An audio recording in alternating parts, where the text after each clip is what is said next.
Well, President Obama's message was clear.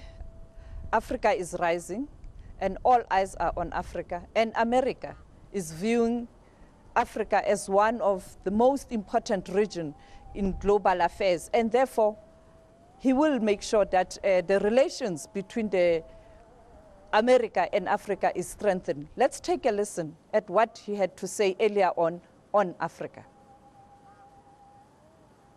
The future of Africa is up to Africans.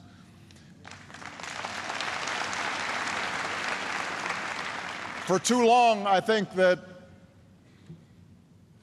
many looked to the outside for salvation and focused on somebody else being at fault for the problems of the continent. And as my sister said, ultimately, we are each responsible for our own destiny. And I'm here as president of a country that sees Kenya as an important partner. I'm here as a friend who wants Kenya to succeed. And the pillars of that success are clear: strong democratic governance, development that provides opportunity for all people and not just some, a sense of national identity that rejects conflict for a future of peace and reconciliation.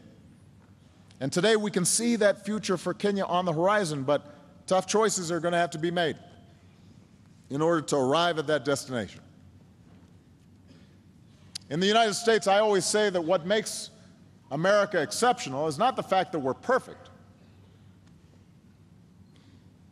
It's the fact that we struggle to improve. We're self-critical. We work to live up to our highest values and ideals, knowing that we're not always going to achieve them perfectly, but we keep on trying to perfect our union. And what's true for America is also true for Kenya. Well, he's sending out a very clear message there, Sophie, that the future of Africa is up to Africans. Now, rooting out corruption also featured very high in his speech. Do tell us more about that.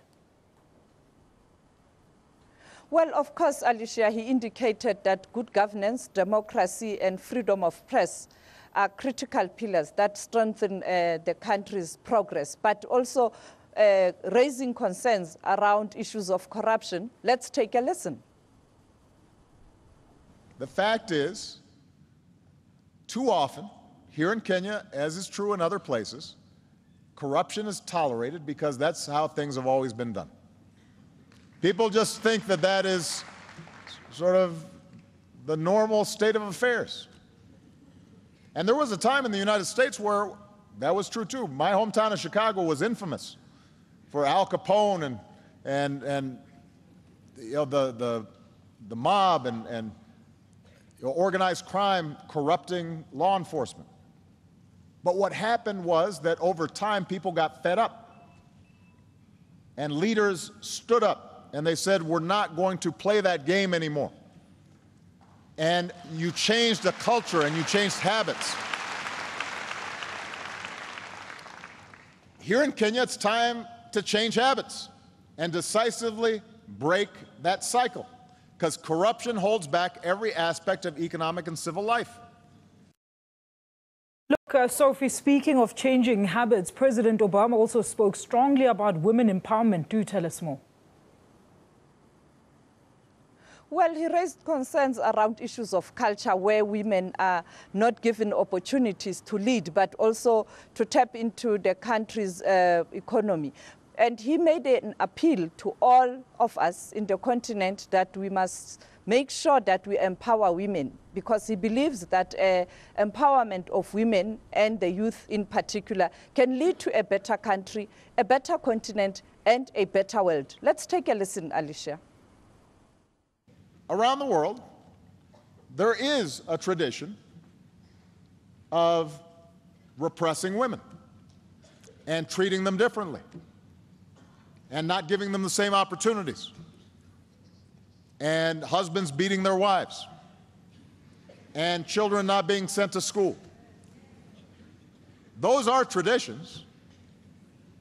Treating women and girls as second-class citizens, those are bad traditions. They need to change. They're holding you back.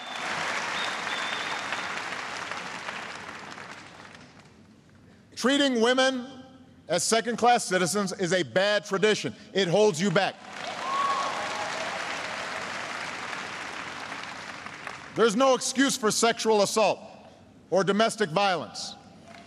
There's no reason that young girls should suffer genital mutilation. There's no place in civilized society for the early or forced marriage of children. These traditions may date back centuries. They have no place in the 21st century. And now, Sophie, before I let you go, summing up President Obama's visit, what can you tell us?